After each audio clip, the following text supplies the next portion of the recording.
Okay, I have addressed the Israeli support to Azerbaijan, not only during the second Artsakh war or the Nagorno-Karabakh war, and not only during the latest Azerbaijani aggression on Armenia, but in the course of the last 2-3 decades, Israel and Azerbaijan have improved their relationships. And I mentioned few characteristics of these relationships. For example, the Azerbaijan supplying oil and gas to Israel, Israel supplying weapons to Azerbaijan, and Israel is using Azerbaijan as an advanced territory to spy on Iran and to try to destabilize the domestic affairs in Iran. These were the three main headlines for this relationship, right?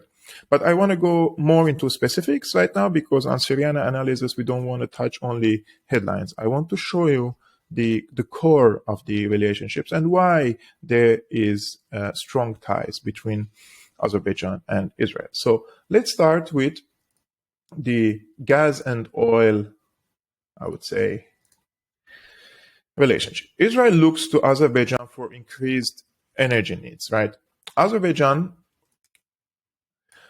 this article, first of all, is from June 2022, so just a few months before the recent aggression on Armenia. Azerbaijan hosted Baku Energy Week from June the 1st to the June of 3rd, which was the most prestigious oil and energy consortium of the Caspian region. The event united the 27th Caspian Oil and Gas International Exhibition, the 10th anniversary of the Caspian International Energy and Renewable Energy Exhibition, and the Baku Energy Forum. A total of 250 companies from 31 countries took part in the exhibition in Baku, with a closing session in Shushi, which is now occupied by Azerbaijan and Armenian territory. So Israel was among the countries that participated in this important event that honors the legacy of the late Azerbaijani national Haydar Aliyev, who viewed this gathering of the oil and gas sector to be priority. So this is the most important one. Azerbaijan already supplies Israel with 40% of its energy needs. And in the wake of the Ukraine crisis, many Israeli officials are seeking to obtain even more oil and gas from Azerbaijan. In fact, this was one of the items on the agenda during Israeli Finance Minister Avigdor Lieberman's recent visit to Azerbaijan. So there are also other estimates that say Israel already buys 50% of its energy needs from Azerbaijan. Now, if we go to the statistics very quickly, we will see that there is an increasing trade relationship, economic relationship between Israel and Azerbaijan. This is the profile of the both countries. But if we shed light on the energy sector, in 2020, Azerbaijan exported 450 million to Israel. The main products that Azerbaijan exported to Israel were crude petroleum, amounted to 434 million, navigation equipment for 30 million, and acyclic alcohols for 2.4 million. During the last 25 years, the exports of Azerbaijan to Israel have increased at an annualized rate of 59%, almost 60%, from $3.6 thousand in 1995 to 450 million in 2020. This is an enormous trade relationship between both sides and bilateral relationship between Israel and Azerbaijan. Now, some may ask, how do Azerbaijan sends this oil and energy to Israel, right? The energy needs of Israel. I will show you the map. This is very interesting. So Baku basically sends its gas from the Caspian Sea, goes all the way from these parts of Azerbaijan, goes to Georgia, Tbilisi, and from Georgia goes to Turkey to the Ceyhan port. And from the Ceyhan port, it goes through the Mediterranean to Haifa, most probably. So if you want to check the numbers, since 2006, Israel imported 3.57 billion barrels of oil from Azerbaijan. I really don't know how much does it cost, but it looks to me that it's billions of dollars. So there were around 4,659 tankers loaded from Baku to Israel. In 2020 alone, 210 million barrels were transported from Baku to Azerbaijan. And from Baku to Israel. And the funny thing here is that this relationship was, and the import of energy, fuel to Israel was happening even during the height of the tensions, quote unquote, between Turkey and Israel, when Erdogan was claiming that he's championing the Palestinian cause and that he's gonna come as a liberator in Palestine, and lots of I would say Palestinian factions unfortunately bought that claims, although they were secret trade deals and increasing cooperation between both sides in different files. Yes, of course, there are some files that they disagree on, but there was no time that Israel and Turkey were enemies. Never happened. And the diplomatic relations continued during the past decades between Israel and Turkey, despite everything that Erdogan and other officials, Turkish officials, claim. So this is the map of control, as I mentioned.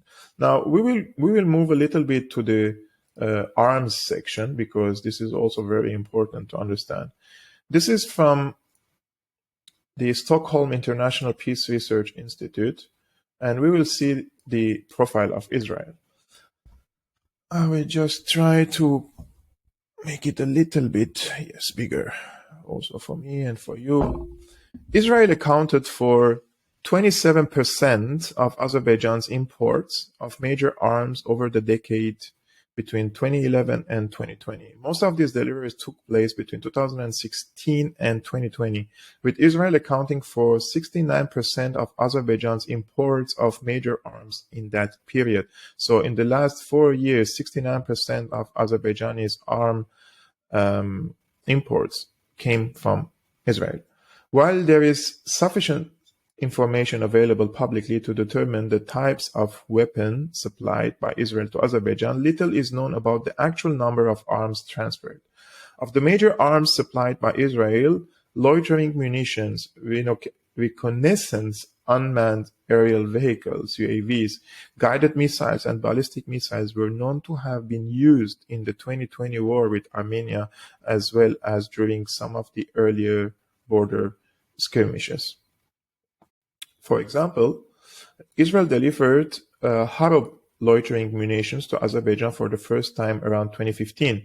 They were reportedly used in border skirmishes in 2016 and saw widespread use in 2020. In addition, Azerbaijan has several Israeli-produced Hermes 900 UAVs, reconnaissance. Some analysts have argued that Israeli-supplied loitering munitions and UAVs were an important component of Azerbaijan's military superiority over Armenia during the 2020 war. I think this doesn't need analysis. This was pretty obvious for any observer of the videos and the direct confrontations between Armenia or the Armenian forces and Azerbaijan in 2020, and also now in 2022, Azerbaijan heavily used the Israeli UAVs in addition to the Turkish UAVs. Those are armed drones in addition to ballistic missiles, long-range missiles against the Armenians.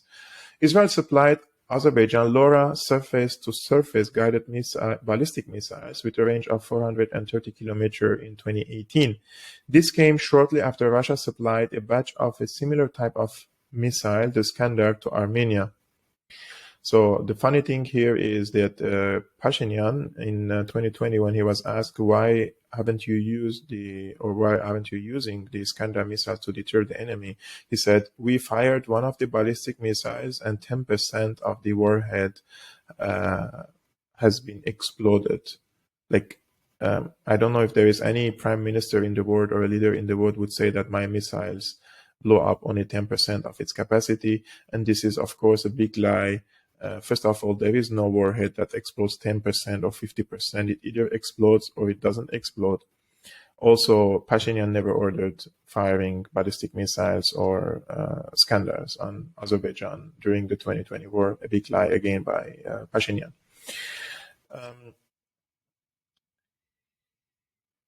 There are reports that Azerbaijan used a LoRa missile on at least one occasion in 2020. I think it was in Stepanakert, in an attempt to destroy a bridge in Armenia. Israel also supplied a Barak 8 air and missile defense systems to Azerbaijan in 2016, which, according to unconfirmed reports, shot down an Armenian Iskander missile in 2020.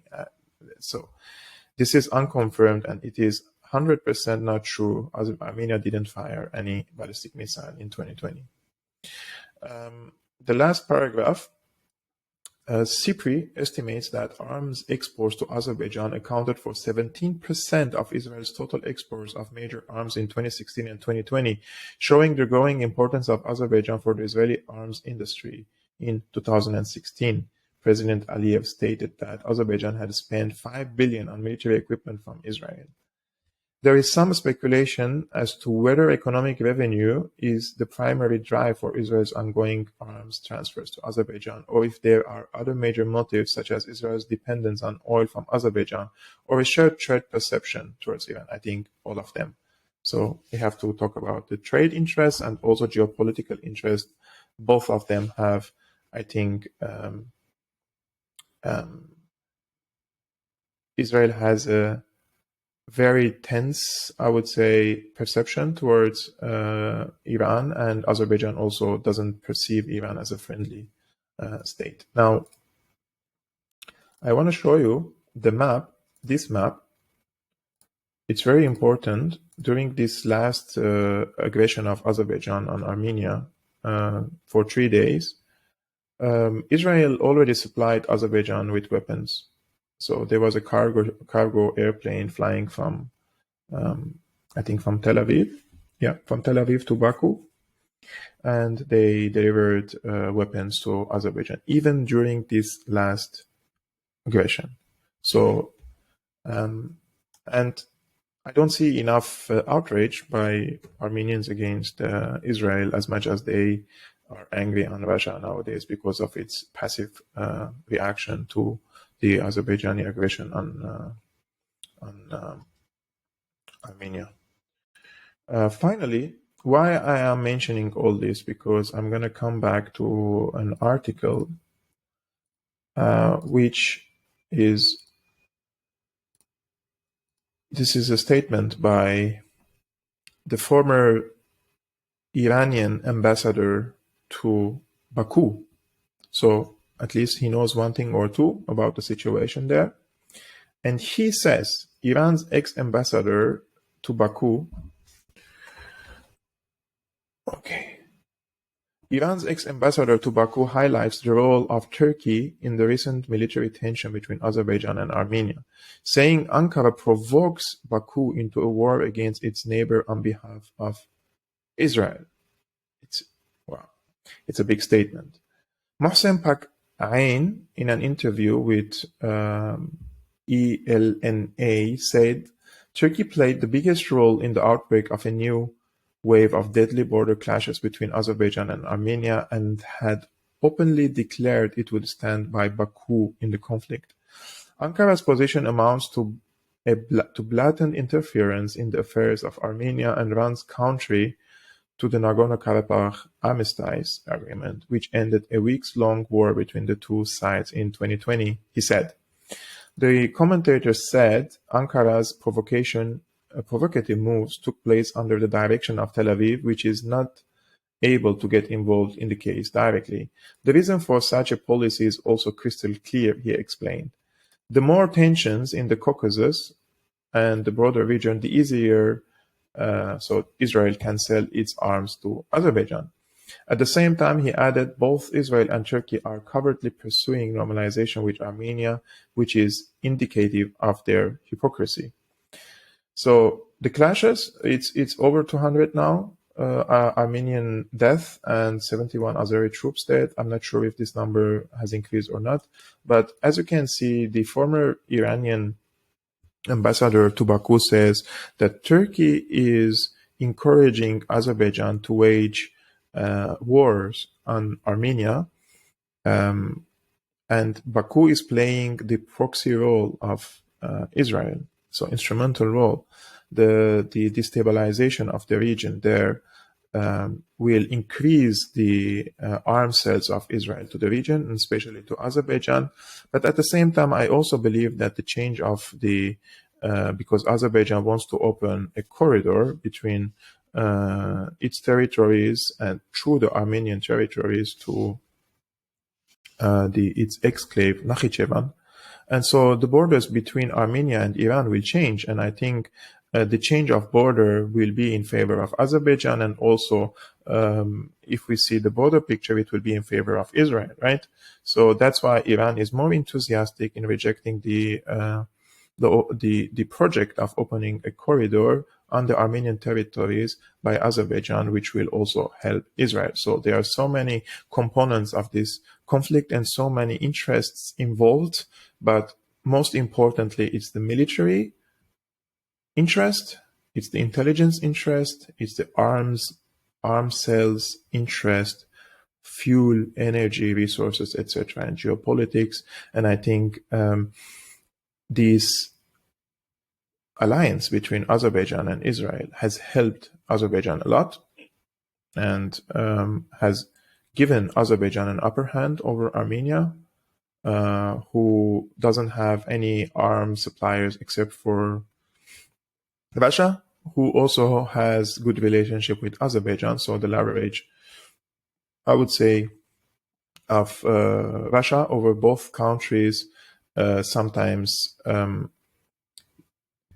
stops or decreases the motivation of Armenia to respond militarily on Azerbaijan. If maybe I'm wrong, but this is, I think Armenia should also open up a good relationship with Iran. They already have one, but in terms of the arms, if Armenia buys arms from Iran, because Azerbaijan is buying from Israel, they could counter through the drone technology, through the long-range missiles, and they could form a deterrence against Azerbaijan and stop these continuous attacks on sovereign Armenian territories. This is just my opinion. Some may agree, some may disagree. Let me know your opinion in the description below. It's very important that we share our opinions and talk freely. Please be respectful to each other. Please engage in a discussion. Let's learn from each other without, I would say, fights. If somebody is leaving some bullshit comment, just ignore it. There are so many trolls nowadays on social media. But I've been your host, Georg Almasian of Syriana Analysis. If you like my reporting, please subscribe and hit the like button. It's really great help. And also, if you want to support my independent work, there are so many means in the description below. You can support my work financially. It's a really great help. Thank you so much, guys, and see you next time.